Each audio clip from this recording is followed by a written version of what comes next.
comme mii mel ne bac la ñi dañuy jàll ñu duñ jàll. deuxième tour bi comme deuxième tour am na rek. xëy na yàlla baax na jàll na dem deuxième tour bi jàll na. non non amaat na encore troisième tour nag. troisième tour dina ci loolu ñëwaat bara ci loolu kanam la. amaat na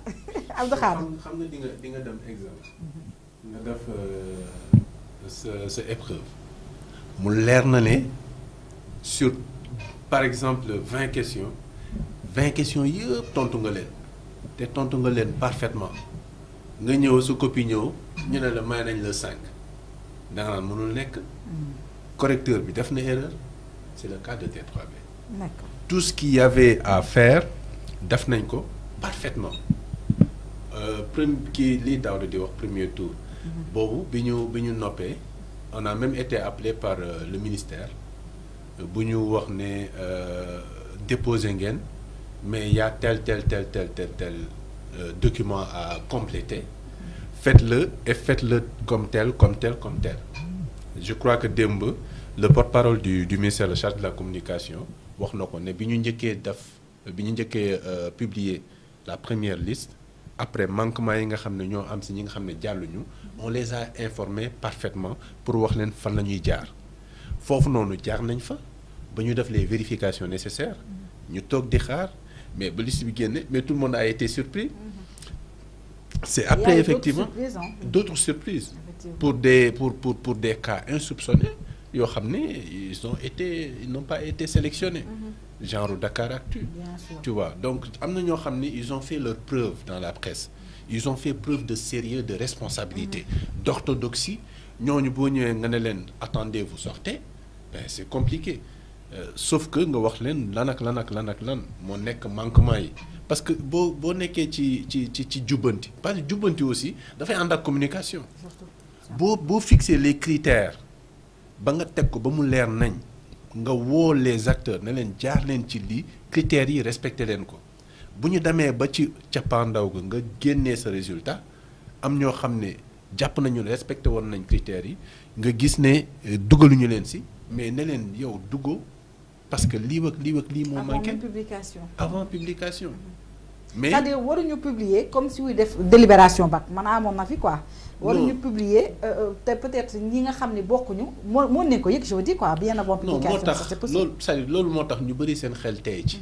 certes mën nañ la informer sax ne la lii ak lii manqué na mais duñu tee publier liste bi on est d'accord ñu topp suñu agenda sur le principe mais yow xamal ne lii ak lii manqué ndax lii ak lii ak lii voilà nga xam say dispositions yi nga mën a jël maintenant yow mi nga xam ne da nga am benn public bu lay suivre mu jàpp ne vraiment tu es dans la légalité mais le ministère donne les informations nécessaires comme ça kooku nga xam ne am na un public qui le suit mais mu xam nan lay expliquer mais tu peux pas mettre les gens dans l'incertitude comme ça alors que li nga leen waxoon et dans l'embarras également mais c'est une question ce de n'est pas crédibilité possible aussi, quoi qu'on puisse mais dire. li ci gën a gênant mooy mais même le ministère reconnaît qu'il y a eu des erreurs de sa part mais pour la deuxième fois effectivement mais on peut pour un ministère on peut reconnaître ñu ne dinañu xoolaat parce que y a eu des manquements on peut reconnaître que nga def assumer. benn erreur pour une première fois mais boo koy répéter tamit ça c'est pas possible donc il faut que ñu am un peu plus de rigueur je dis pas qu'on n'a pas de rigueur mais un peu plus nañ yokk rigueur bi. est-ce que du process bi tam nañu war a xoolaat c'est-à-dire Waaw.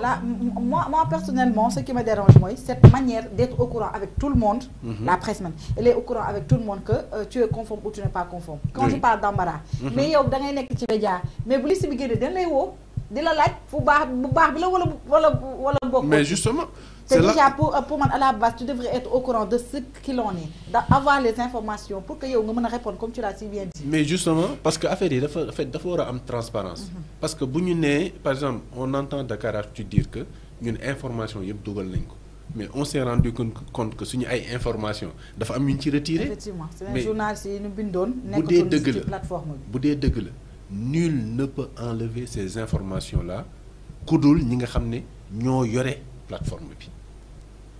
accusé wu ma et ça peut être de bonne foi bu dee dëgg la juum te day am mën na am bien sûr parce que c'est la technique c'est des machines effectivement mën nga def benn manipulation boo xam ne sonn nga ba nga xam ne bàyyoo xel ne jot nga manipuler bi mu am lenn lu rëcc mais durant les résultats ngay dépouiller nga gis ne lii information yi ñu ci soxla na amuñu ko donc bon conformément à la loi à la procédure donc kii dañ koy écarter puisque respecté wul les critères donc man fi ma bëgg insister mooy il faut que on peut pas répéter les erreurs on ne peut pas répéter les erreurs c'est vrai que on a affaire à des machines yoo xam ne on peut pas mais globalement les maîtriser mais on peut quand même prendre toutes nos dispositions ay cuune war nekkuñu ci état bu ñu jógee pour jubbanti c'est une mesure une initiative salutaire parce que ñun journalistes sax xam nañ ne am na ñu ñuy coup d'épaule ñoo xam ne véritablement bokkuñu ci mbir mi te anam bi ñu koy defee képp ku def journalisme jàng ko mu nekk sa métier du la neex da ngay gis ci ay plateaux yoo xam ne on évite des gens yoo xam ne mais ils disent du n'importe quoi ñu baal ma ci kàddu gi mais c'est ça la vérité des gens yoo xam ne ils ne font que diviser la société les gens yoo xam ne defuñu lu dul tuumal ay góor yoo xam ne am nañu seeni soxna seeni biir kër nga tuumal leen créer benn psychose benn malaise boo xam ne ça aboutit au divorce mais mais au nom de quoi tu veux juste régler ton compte mais tu passes par les médias pour lor ay nit wala tu passes par les médias mais pour saaga des autorités mais on ne peut plus continuer à insulter des autorités qui dirigent mais l'ensemble des Sénégalais ak nu autorité bi mën a mel jamono bi muy occuper poste boobu noonu may ko taw feex ba mu génn fa nga xool nooy def ak moom mais loi dafa protéger autorité yi gis nga code de conduite sax bu ñu doon créer benn code de conduite sociale mais autorisé wul benn Sénégalais muy saaga moroomam bu ñu jëloon d'un point de vue religieux moral sax ka nanguwul sax nag mais moral au-delà de moral demal chez les catholiques demal chez les musulmans mais demal chez les autres communautés mais kaddu bu ñaaw kenn mënu ko accepter tuuma bu gratuit kenn mënu ko accepter même bu fekkee ne yow am na loo def loo xam ne lu ñaaw la mais am na faneen foo koy mën a waxee fudul dans un espace public mais il faut qu'on essaie de nous éduquer je ne donne pas de leçon à personne mais ñun ñëpp bëgg nañu société bi jaar yoon bëgg nañu suñu dëkkuwaay ak suñu dëkkaale nekk lu jaar yoon ñu mucc ayib bëgg nañu sénégalais bu nekk sekk ak moroomu sénégalais jàmm on bëgg nañu une presse responsable une presse boo xam ne c'est une presse citoyenne parce que citoyenneté boobu nga xam ne presse bi da koy gàlloo mais daf ciy contribuer à ce que mu construire dëkkam parce que dans la construction citoyenne mais la presse a un grand rôle à jouer dans la construction du pays dans ci lu jëm ci jikko yi la presse a un grand rôle à jouer donc boo xoolee contenu yi nga xam ne mooy am ci presse bi de manière générale déjà à travers les contenus mën nañ xool kan la ñu war a exclure ak kan la ñu war a bàyyi mu wëyal. surtout. mais il y a des gens qui ne sont pas du tout dans du sérieux. non mais pour te rejoindre ça Abdou Khadre ñun on a été sur le terrain xamante na ñu li neen ñi ñëpp xamante na sur le biir. on a été sur le terrain avant de venir sur le plateau. voilà ñi ci ëpp en tout cas. yéen du moins man bokkuma ci donc da ngay gis nit yoo xam ni. nga gis ni que ñoom jàll nañu. quand à côté un Dakaractu ne passe pas. loolu en fait. danga naa yéen maanaam doo wax un T3B ne passe pas yow tamit. non ñun c'est tellement évident que. j'en parle même pas parce que. man ñun jàll ñu man sa kaa la ma def ba tey man je me suis dit moom ñun ñooy nag vraiment erreur flagrance bi nag moom. non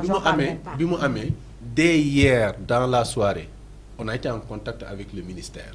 C'est bon. Qui s'est étonné de voir que effectivement T3B ne fait pas partie mais ça nous étonne aussi que eux qui soient étonnés que nous ne faisons pas partie. Mais quand même c'est eux qui ont géré ça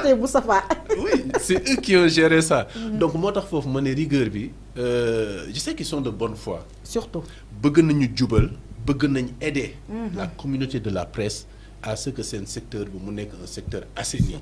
ba nga xam ne dinañu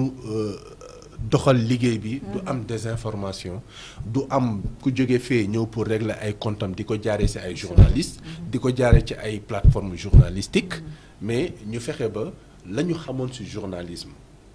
ñu doxalee ko retourner à l'orthodoxie mais de ce point de vue-là nous soutenons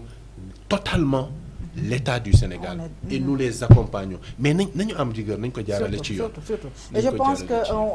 on est tous d'accord sur le principe principe bi moom kenn mënu ko bañ moom peut-être que doxalin bi xëy na la ñuy am yoo xam ne war nañ ko mën a ajuster noonu laa ko mën a waxee parce que aussi il faut dire que la liste elle peut pas être close ce n'est pas possible parce que y a tellement de médias yoo xam ne ils sont ay médias yu crédibles lañu te jotuñu il y a des médias qui doivent naître boobu surtout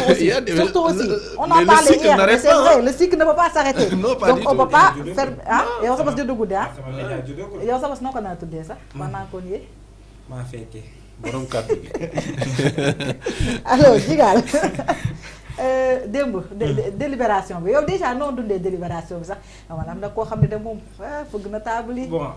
on dirait que dañoo nekkoon bac am na ñoo xam ne jàll nañ premier tour am ñu jaar deuxième tour am na nag ñu ne leen dem leen ba déwén ngeen def jiwaat bac am na ñoo xam ne nag peut-être jàll nañ waaye est-ce que bu ñu demee université duñu cartouché bëri na ci ay médias yu jàll. naa la bu baax. bëri na ci ay médias yu jàll mais est-ce que après duñu cartouché. dama ñëw ci l'exemple T3B télé bu baax bi si je ne me trompe pas ça fait 2 ans peut-être léegi ma yegg seegul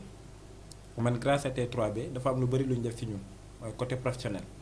mën naa nekk di def lu ma neex mais boo fi duggee rek da ngay xam ne yow am na beneen mbubb boo sol parce que ñi fi nekk dañoo nekk nit ñoo xam ne dañu jaar ci yoon maanaam processus bi de début à la fin aw ma ci fenn foo xam ne xaw na ma cee réer parce que lu bëri njiite ci boppam daan nañ ma laaj. xam nga lu am ci problème bi mooy l'état du Sénégal li mu nekk nii di def dañ ko war a nangu ñun ñëpp. du ñoom ñoo ko def maanaam day mel ni pôle judiciaire financier du ñoom ñoo ñëw créé ko Macky Sall moo ko fi bawoon dañuy ñëw di appliquer lii nguur gi nekk di def nii par rapport ci wàllum presse bi